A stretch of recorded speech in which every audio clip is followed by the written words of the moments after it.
Hello, everyone, and welcome to another episode of Inclusive Conversations.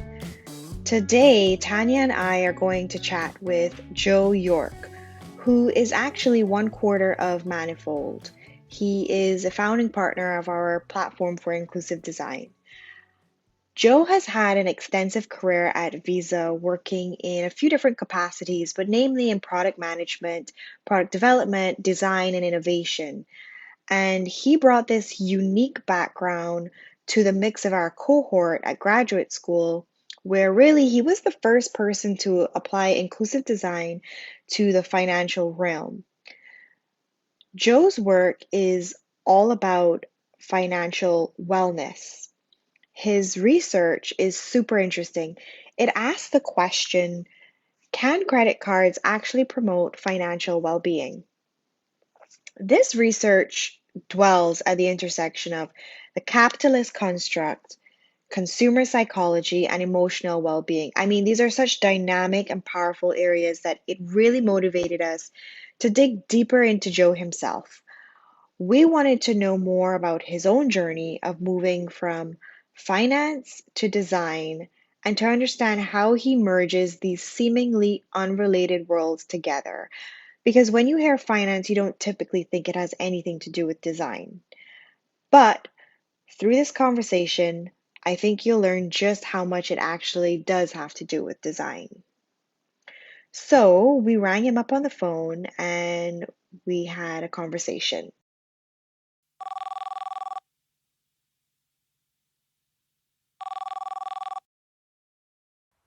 Hi, Joe. Hi, Joe. And hi. Having a good day? So far, so good. We got a holiday in the US, Veterans Day, so no work. It's a good day. Oh, that's a good day. That's a good day. Exactly. Okay, so we are calling because we've got some questions that we want to ask you about financial inclusion. We want to pick your brain and we want to know more about your world. Okay? Okay, I'll do my best. Great. So, first question is, how in the world did you get into your finance career? By accident, for sure by accident. I went to university as a graphic design major, and I also thought I was going to play basketball at university. I thought that it was also a religious school. There was like a bunch of reasons that I thought this whole path was a good idea at the time. And then kind of one by one, each of those things turned out not to be for me at that moment in time. I wasn't as good at basketball as I thought I was. The religious part of the school wasn't as good a fit as I thought it might be.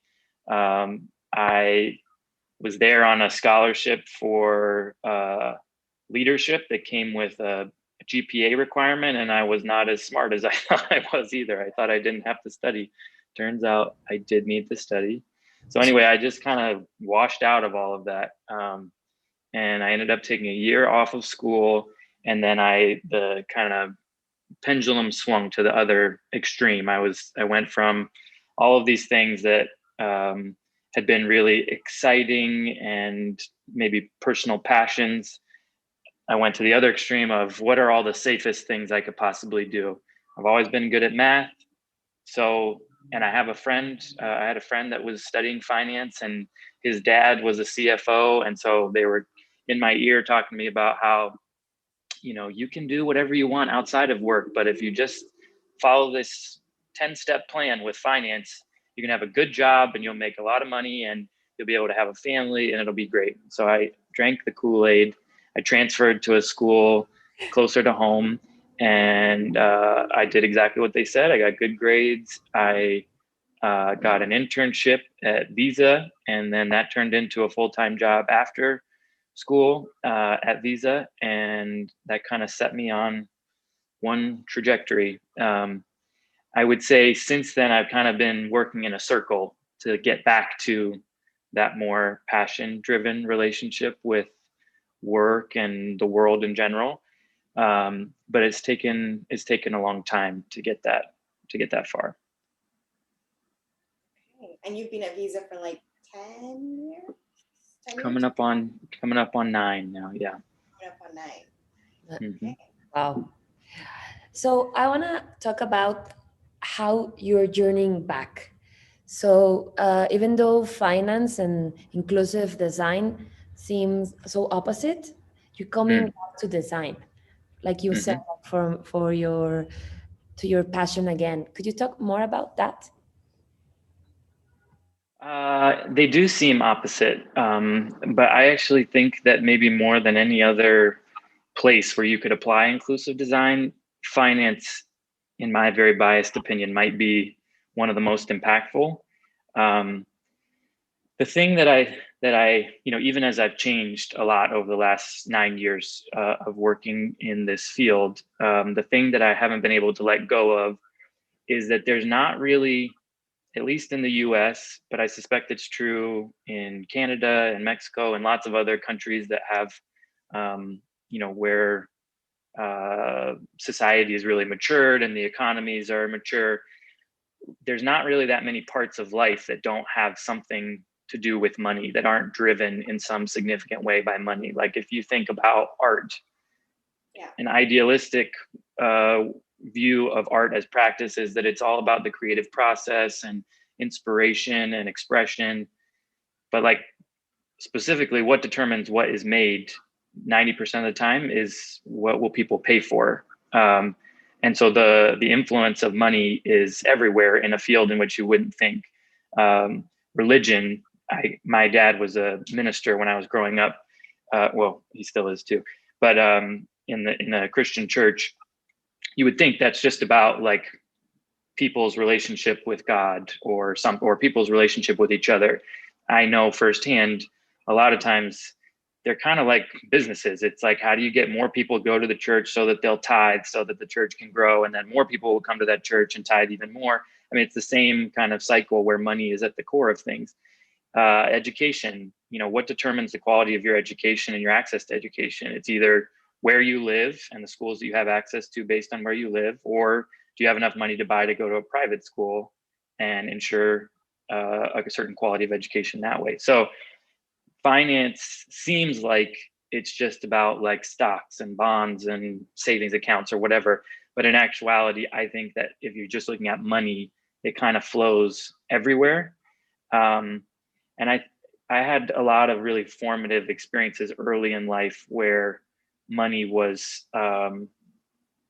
left a really big impression. I would say my family, when I was growing up, we were kind of right on the edge between the middle class and the lower class. And so my dad was in seminary, like school to be a minister in the church when I was born. And then when I was 5, we moved to help plant a church in another state.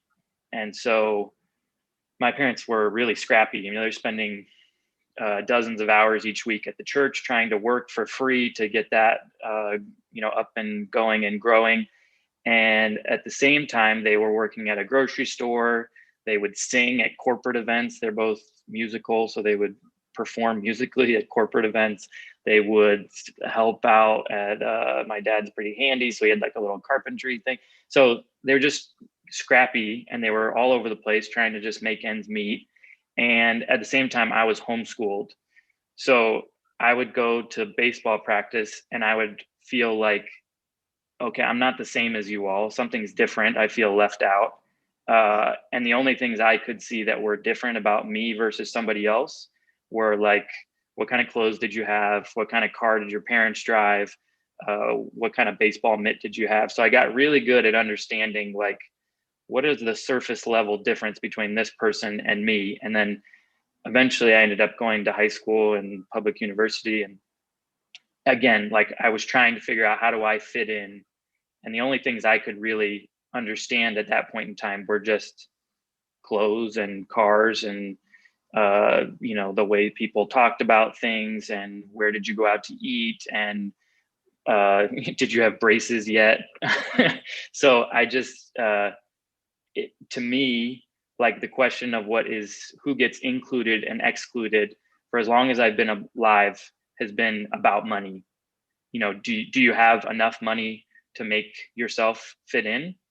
And I know that's a simplified way of looking at things, but that is when I started, looking at inclusive design, that was kind of the thing that I grabbed onto. Is money is kind of the prime determinant, as far as I can see, about who gets included in the circle and who gets left out of the circle.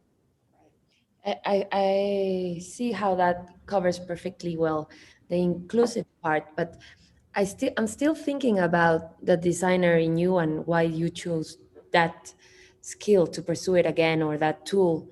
It seems like you are very, like you were saying, like very sensible and observing things. Is that it, or why go back to design?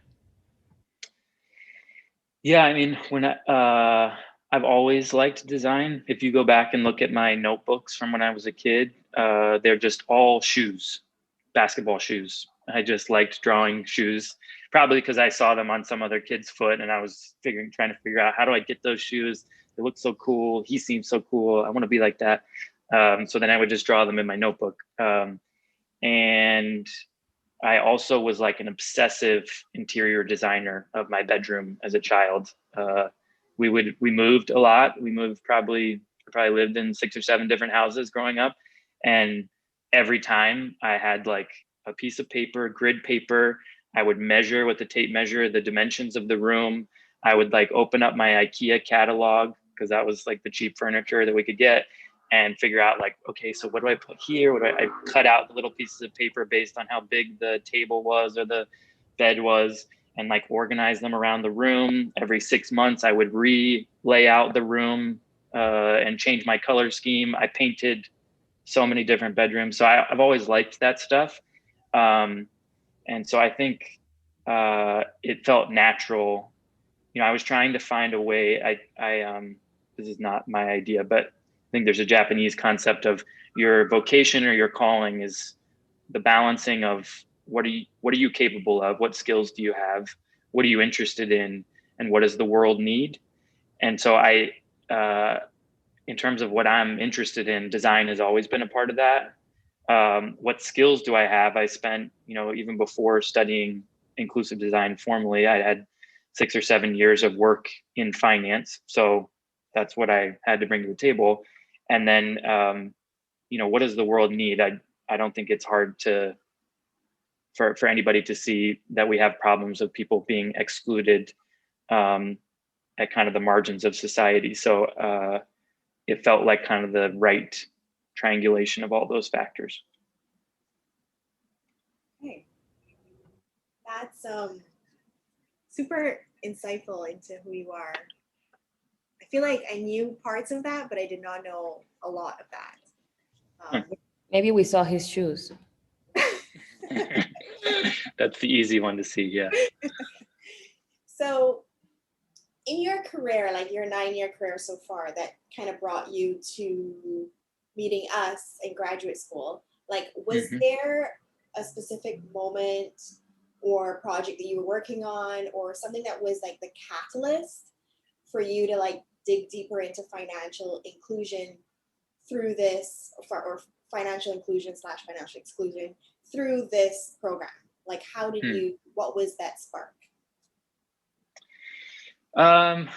Yeah, I mean, Visa, I think, is very interested in financial inclusion. Financial inclusion as defined, financial inclusion meaning either people who are underbanked or unbanked. Unbanked meaning they don't have a bank account, or underbanked meaning maybe they do have a bank account, but they're using alternative financial service providers for some part of their financial life. So let's say you have a bank account, but you use a check cashing service or payday loans to make your financial world work. So Visa is very interested in that. And it is a good thing. I think that's part of the ladder towards building a more financially equitable future. That's kind of the first piece of it, is like, who gets to sit at the table? So that word was definitely floating around a few years ago as I was at Visa and trying to figure out what I wanted to pursue further. I didn't know much about about the nuances of that topic, or like what comes next after somebody has a bank account. I just liked the way it sounded, I would say, generally. Inclusion, that sounds good and noble. And finance or financial, that's a word that I should know something about. I have a degree in it and some work experience. So I started kind of digging around that, and just searching online for programs that had something. I kind of thought finance, that seems like a good thing to grab a hold of. Inclusion, financial inclusion, I'm hearing that word thrown around at work. Design, I know I like that, so let me find a program that would allow me to pursue some of that more deeply. Once I got into grad school, I would say that focus on that specific topic started slipping away. I think what started to become more interesting to me is just why are people excluded? Why do some people not have bank accounts, or maybe they have a bank account but they have to go other places for other financial services? And then what comes next? Like, why just getting a bank account's not solving any of your problems, or maybe it's solving a few, but it's not solving all of them. What comes next? And so that became kind of the next step in my exploration of financial inclusion as a lane. So I'm just going to dig a little deeper, Tanya, into the MRP, because I think this is a good point. In the research that you did, which is available for anybody to browse on our website, hellomanifold.com, like, what did you find was the biggest problem area? And did you, like, who was affected the most? And did you see anything that could be done to improve financial inclusion? Yeah, picking up on what I was saying just a second ago, my point of origination in the program was thinking, what does it mean to, I was focused on financial inclusion. So I was thinking, like, how do we get more people access to bank accounts? Or could I come up with some cool app that would help people who don't have much money get better at saving or budgeting or something? When I started looking at that more closely, what I found is there are all types of exclusion as it relates to finances. And I think that's part of what's fascinating about it. Going back to the earlier comments about what part of our lives today doesn't have some sort of financial consideration.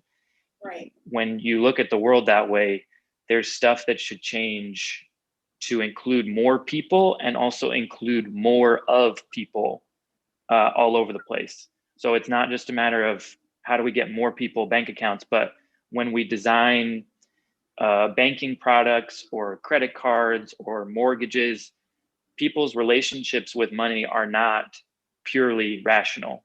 Right. If you go out and you ask 10 people about, how they make decisions about how they spend or save, the majority of the stuff you get back is going to be about, I feel anxious, I feel nervous, I feel overwhelmed. Maybe somebody will say they feel at peace with their money, but I mean, they're emotional words, they're feeling words. They're, as somebody who's a big fanboy of therapy, there were words that were more familiar to me from that context than from the context of academic finance, academic discourse around finance. Yeah. So and that is more of what my evolution with money has involved. Like, my parents sacrificed for me so that I could go to college, so that I could have a good job. I've always had a good salary. I'm not good with money. And it's not because I don't understand the technical concepts. It's not because I don't have enough money coming in. It's because I have put a lot of meaning on money that doesn't belong there. There's a part of me that's still the 9-year-old boy who thinks if I have that pair of shoes or that shirt, then the person that I meet at the grocery store is going to like me better. Right. And so I make decisions with my money that are not rational and don't benefit me and don't make me feel more at peace with my money. They make me feel anxious, nervous, overwhelmed. And so I got pretty fascinated about, what would it look like if your bank or whatever company you're going to help you with your finances, what if they took into account more of our personhood? If it wasn't just about, the specifics of, how much money do you have in your bank account? Have you paid off your debt in the past? What are your expenses?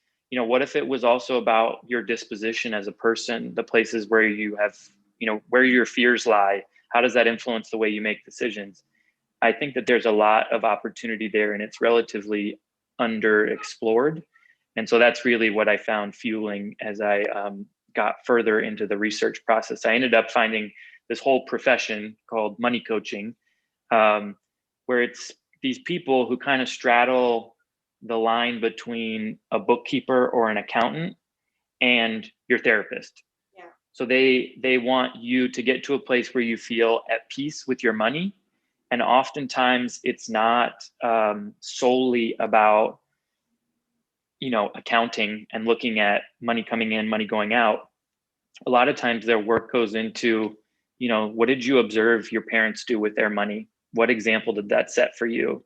My favorite story from one of the interviews was one of the money coaches was working with a couple, and they were they weren't doing they were not financially healthy. They had growing debt, and they were trying to figure out the path out of their situation. And so he started working with them on putting together a budget, and they initially, like as he was looking backwards at their money, he noticed they were spending so much money on going out to eat.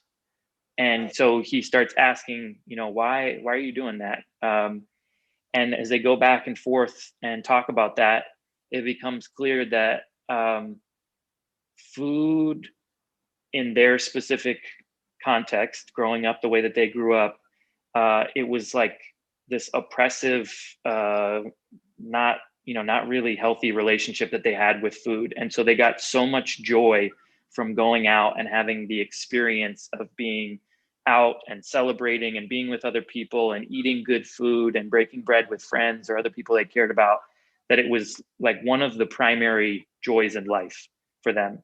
So this money coach's response was not, you need to slash that. It was instead, there is financial reality. So if you're going to do that, you can't go out to the movies as much as you've been going out, or you need to maybe get a cheaper car or whatever. But let's keep the money allocated for going out to eat, but let's make sure that you're going out to eat to celebrate. Like, make sure that the thing that you're spending money on is something that actually really brings you joy, and it's a party every time. You're not just going across the street to get noodles because you're being lazy about making food. Make it, really embrace what it means to you. So that's what these money coaches are doing, is kind of coming up with personalized financial plans that incorporate more of who we are as human beings. It's not just purely rational. It's not just black and white. It is all of the gray that's in all of us. And I think that if we took more of that way of thinking and way of seeing the world and way of managing our money, and your bank or your budgeting software, or pick whoever the partner is, if they were designing with more of that in mind, you would end up with a more inclusive experience. It's not financial inclusion in the sense of taking people who don't have money today and giving them some sort of leg up, but it is taking more of the people who are already in the banking system into account as you design the experience. I love this. I love this emotional relationship that you're trying to understand with money. Would you say this is what you are trying to uncover in this journey in the financial inclusion, or is there something else? And going into deeper, that what do you expect to find? Yeah, I think this is the piece that I explored in the research, which, as Zoya said, is on the website. That's the thing that I think is landed closest to home for me because it's my experience. I'm not talking about those problems from the outside looking in. I'm talking about them from inside. And so there's something about that feels particularly true. But as I said, I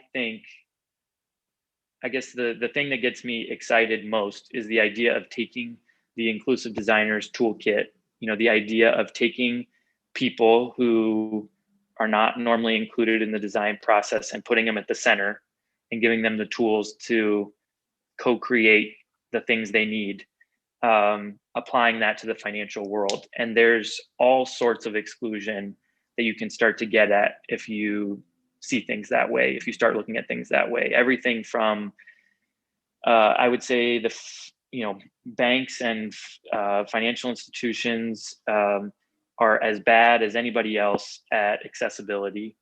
So there's a ton of work that needs to be done in terms of physical inclusion, in terms of physical ability, cognitive ability, and kind of an accessibility, just table stakes. How do you include those people in the experience and give them access to the tools? There are problems, systemic problems. In the US, we have a long history of racial discrimination. Our entire country was built off of slavery as an institution. And the echoes of that play out in the financial world even today. There are way fewer Black-owned banks that operate and are focused on the Black community than there are Black people in our country. And the reason for that is because banks are built off of the idea that you can have people that deposit money that then the bank is going to lend out at a higher rate. So they make money on the difference between the deposit money that goes in and the money they lend out at an interest rate. Well, if you have a whole community of people who generation after generation have been by design left behind by our economy, then it makes sense that if you tried to build a bank based off of those people's finances, people who don't have much money to deposit and who don't have much history borrowing and repaying, the financial institutions, the banks themselves, are set up to fail, and they have oftentimes in our country. So there's problems that exist at that level. There's problems of accessibility. There's problems of emotional inclusion, like what we were talking about before. There are problems of financial education and cultural representation. All, banks come from white culture. So the language and the education that is available is largely based off of the white experience, language that's familiar to me in the way that I grew up, imagery that is familiar to me and looks like me. But that is representative at this point of like 40% of the US population. What about the other 60%? What does it look like to have financial education and marketing materials and imagery and visual representation that is reflective of more people's experience? It's kind of endless. I mean, those are big buckets. There's even more. And I'm interested in kind of all of them, which is part of the problem. I have to keep focused because if you're trying to tackle all those things, it's not gonna work. But I am kind of endlessly fascinated by all of it. Okay, that was a lot of really rich information. It's a lot to everyone to go look up and just educate themselves more. And it's fascinating. My last question is a little bit more about you. I want to know, what is this journey of becoming an inclusive designer reveal the most to you? One, about yourself, and two, about others. You guys really should have sent the questions in advance. No. I mean, the question from me is easier to answer. Like, you've heard it in some of my other comments, but so much of why I care about the topic and care about inclusive design as practice is stuff that's just, still healing wounds from when I was a kid. And so I think the further I get into it, the more I understand about ways in which, something I didn't have control over as an 8-year-old inform who I am today and the way that I see the world. And so that includes just the general, on paper, I'm the most included person in the world. I'm a guy, I'm straight, I'm white. I have a body that works well and a mind that's still working right now. I'm Christian. There's just, I can't find another box to tick in terms of aligning myself with dominant culture. And yet I still have this prevailing sense of being left out, of being excluded. And it goes back to memories from 8, 9, 10, 15 years old and feeling like I don't belong here. I don't fit in. So I think inclusive design to me has kind of, I was already pretty deep into the work of trying to understand how those things from my past influence who I am today. But I guess it's another layer of self-reflection and self-examination to say, oh, even the things that I'm interested in or passionate about, the things that I find driving me, even as I become more healthy as a person, I can't let go of these things that make me who I am. And I guess that is also true of how it informs my understanding of others, that everybody, I don't care who you are, has those same set of insecurities about whether they're going to be in or out. And it doesn't matter if you had money or not, if you're part of a racial majority or minority, if your people have lived in a country for a long time or they've just gotten here recently. We all have that same need for belonging. And so we call it inclusive design or designing for equity or designing for belonging as if it is a distinct thing that is focused on the lived experiences of a particular type of people. But I see it as more of a general way of viewing the world that is applicable to everyone, because everyone has that same experience of being 6 years old, walking into first grade for the first time and wondering, am I going to fit in or not? That was beautiful. It was. I'm really glad that we know you. Yes. Well, you told me to bring my whimsy, so I didn't talk about interest rates or credit scores or anything technical. That's another episode. Yeah. Okay. One to put people to sleep.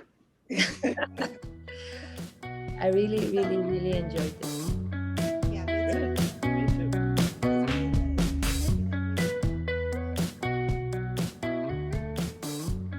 Inclusive Conversations is produced by Manifold, an inclusive design consultancy that connects mission-driven researchers and designers to projects that drive positive social impact. This podcast is our space for safe, unique, and diverse conversations with people striving for more inclusion in the world. If you'd like to find out more about us or any of the creative projects mentioned in this episode, visit us at hellomanifold.com.